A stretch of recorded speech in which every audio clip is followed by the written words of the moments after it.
Hi cuties! So today I wanted to give some advice just for authors out there or aspiring authors out there who are writing or in the process of editing and possibly sending their books out to alpha and beta readers. So I just have a list of some tips for you guys because I am an alpha and beta reader for a lot of people, and I often see certain mistakes that shouldn't actually be in this stage of the process of beta reading. At least I wanted to give some help out to those who don't really know the process of once you finish writing your book, what comes after.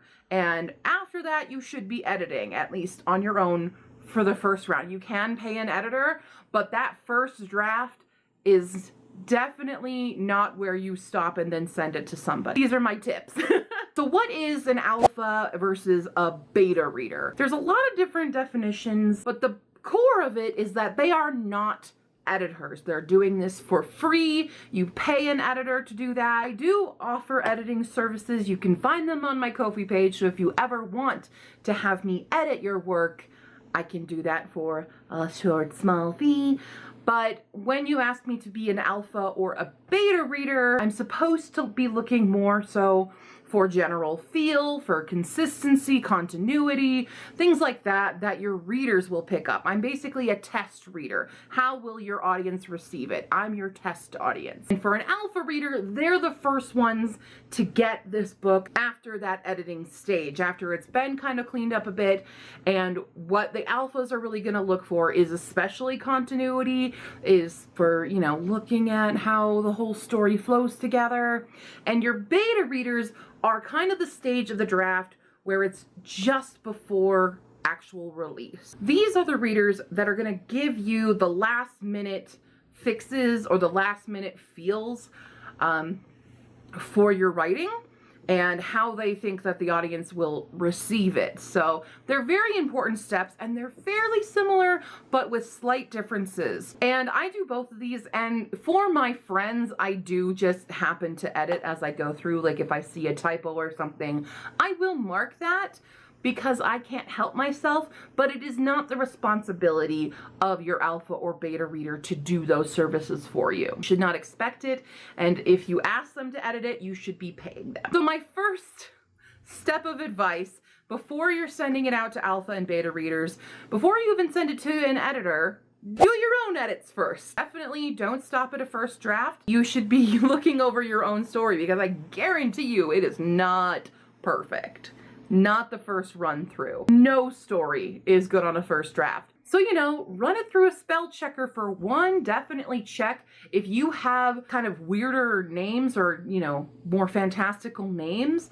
Make sure your spelling is consistent of them.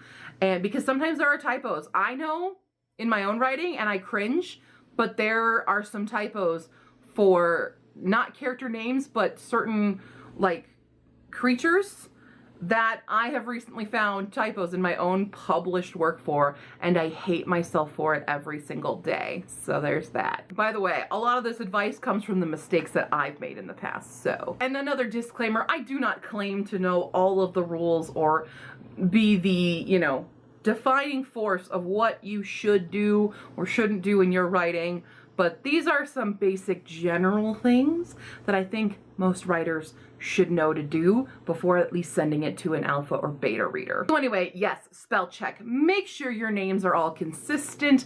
Make sure any special terminology you have is consistent. And of course, any little tiny spell checky things are consistent as well. Another big one is the double space before a sentence or after a sentence. So a lot of people argue about this, but once you finish a sentence, it is only one space now before the next one. And I know a lot of people will be weird about it. I'm used to it. I still do double space automatically for a new sentence, but that was because of how typewriters were, not computers and stuff.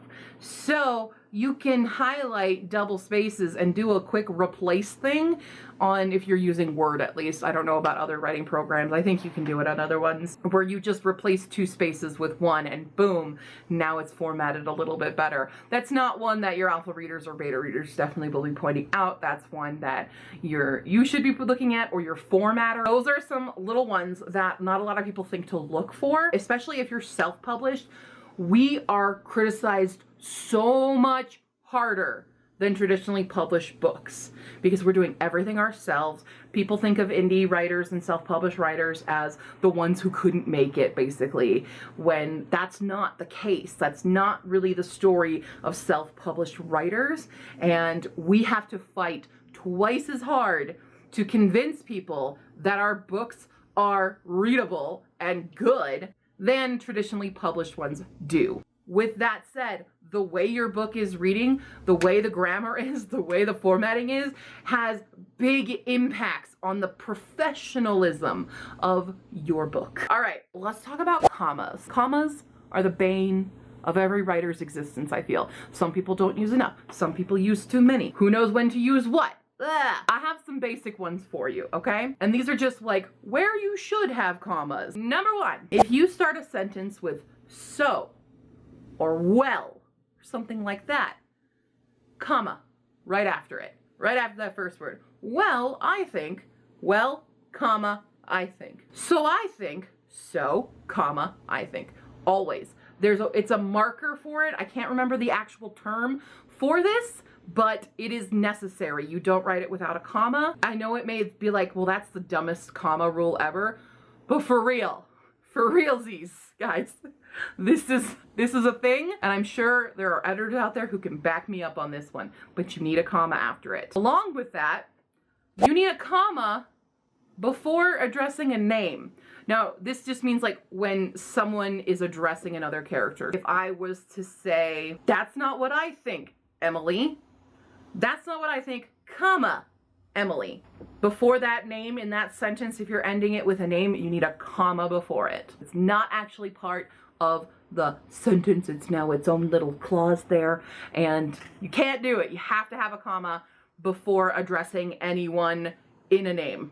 Okay? Does that make sense to you? I hope it does. Also, in dialogue, your quotes. So you got your quotes here. You start your sentence, you need a comma or a period, some punctuation. You can't just close quotes and that's it. You need a punctuation at the end of that sentence before you continue forward, whether it's a dialogue tag or just current narration or something going on there. You need a comma, quote, comma, quote, continue, or period, depending on what they're saying and how you're continuing your motion and stuff. Usually if you're going to use a dialogue tag, you use the comma. So, well, I don't think that's true, Emily, comma, she said da da da da da.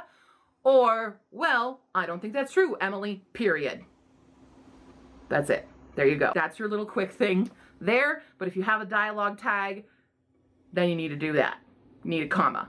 Cool. That's all the comma ones I'm going to give you for today. If you have other comma notes that people want to write in the comments and give suggestions to people, again, we're not calling people out for it. This is just a basic rule that in your own edits, that's something you can look out for and maybe then train yourself to automatically do as you're writing so that you don't have to constantly be checking and seeing if you're doing them right. But those are a couple comma editing notes that I think would help a lot more people when they're finally sending it out to people. Even your editor will appreciate you have already looked at that. All right, super popular in especially the YA world, M dashes and N dashes. What is the difference? Is there a difference? Yes. An M dash is something you can put in instead of parentheses. It works well, especially if you're doing a first person POV. M dashes work really well for like inner thoughts and stuff, or like side notes that people are making within their own thoughts. Use an M dash, thought, M dash. And that's instead of using parentheses, you can do that. An N dash is slightly shorter than an M dash, a little bit longer than a hyphen. It's really weird, but the reason they call them that is because it's the length of the character M or N. That's why it's called that. I don't know if you guys knew that, but that's why. Then N dash, it's used in place of a hyphen. So like if someone in dialogue is getting cut off of what they're saying, use an en dash there. That's what they're actually used for. They're very popular to use, especially in writing right now. I never really noticed them growing up reading books, but now I see them everywhere. And I like them. I think they're very useful. But if you don't know when to use which one, it looks a little strange on paper if you're using an em dash instead of an en dash for a cutoff and vice versa. If you don't know the keyboard shortcut, I'm just going to tell it to you right now. It's Alt 0150 for an en dash and Alt 0151 for an em dash. Amazing, right? I literally looked that up like months and months ago, and I'm never letting that go because it's not just on your keyboard. That's why people usually end up using a hyphen instead, but there are codes for it. You can look up those keyboard shortcuts.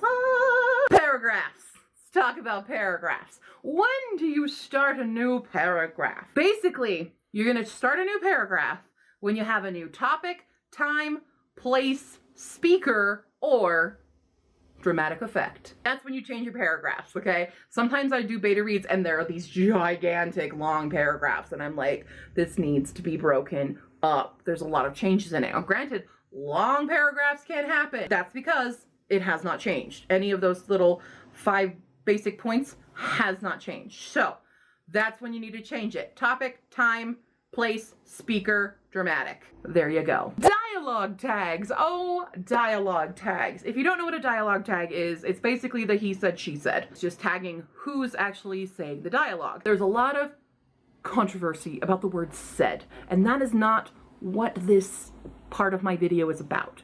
You can use said. You just can't use it 1,000,000 times over in one page, okay? Your dialogue should not just be he said, she said all the time. You should be adding more to it.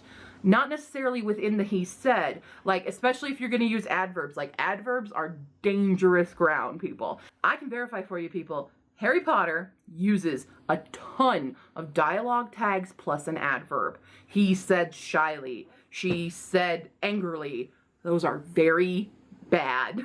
Don't do those. There are certain times where yes, you can use them, but it's constant and it's not actually good. And I know that sounds weird because a lot of people love Harry Potter. I'm not reading Harry Potter anymore or touching any more things with Harry Potter in it because J.K. Rowling is a TERF. It's a good example because a lot of people have read it. So you can pick up your book right now if you have one and flip through and look at the tags. It's actually not good.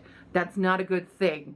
And a lot of like critics and stuff will actually point this out and be like, this is bad writing here. So if you were to describe how I am talking right now, doing this weird motion, apparently, I'm saying my line, Q said, gesturing wildly with her arms, waving around as though she were underwater. You know, something like that, that adds a little bit more visualness to your writing. So, granted, I'm not saying that that line I just gave you was perfect. Definitely wasn't. But you want to add more things to it in your dialogue tags because otherwise it's static. You got the line, he said, line, she said, line, he said, line. It's static, static, static, static. Which brings me to my next point. Sentence variance. So I actually read about sentence variance a while ago, and it's something that kind of strikes me because, yeah, this works really well. This is how good storytelling is done. So when you're looking at your own work, you want to see the variance in the length of them, especially like in a group of a paragraph. You could have your very long sentence, a medium sentence, a short sentence followed by a long sentence, something like that, where you have the kind of punches in it, you have the beats. So if this was being read audibly, you would hear this kind of melody happening with it. I don't have a good example on hand right now. Just look up sentence variance. There's going to be a lot of good examples for you. And it's something that I think a lot of people don't realize, especially when you're writing a first draft. Like, who thinks about this then? But it's something that's more on my radar now because it helps your story flow. It gives it more of those punches, especially when you do a really long sentence and then short, because then it's like explanation, explanation, explanation. What? It's like that. Actually, I personally really like long, short, medium. I think that's a really good length, a really good variance. Granted, if you did that every single time, then it would be repetitive, but having some kind of variance in your sentences works really well. Same with like combining that into dialogue tags. Having that variance in your dialogue really helps the story just flow better. And the last one is, of course, passive voice. So the reason passive voice gets such a bad rap is because it's kind of lazy writing. It disconnects your reader. And how you identify it is if you can add the phrase "by zombies" and it still works as a sentence, you have passive voice. So always think of zombies for that. So an example of that is like, the food was eaten by zombies. So you want to exit all that. So just go through your book, add "by zombies" to everything. And if it doesn't work, you're good. If it does, and those are my tips for editing before you send it out to your alpha and beta readers. They will like it a lot more if they don't have to look through this, because when those mistakes and stuff happen in a beta reader or an alpha reader, it disconnects them from the job that they're supposed to be doing. It's distracting as hell, especially for me, because I cannot resist like marking something and going, fix that right there. Cool. So let me know in the comments below, what are some other basic editing things that you think other people should know about, that we can all kind of have a little pool of things that we can all refer to before we start our own edits on our books. I'm about to edit 2 books very shortly once I finish this other one, but it's gonna happen and I'm gonna need a lot of help with it. I'm also kind of making this video for myself to remind me what to look for when I'm editing my own books. I hope you guys enjoyed this video or you learned something from it. Definitely put down any other editing suggestions down below. And if you like this video and want to support me as a content creator, you can check out my Ko-fi page. My shop is officially open, so if you don't have a copy of my books, the Ashport Archives, they are available there all as ebooks and physical books. You can check them out on my Ko-fi page. You can also commission me. That's where you can commission me to edit stuff. So you can look at those and I can help you out with some editing if you want it. Okay? But of course, cuties, you can always reach me in the comments below or on Facebook, Tumblr, and Twitter, and I'll see you next time, cuties. Bye!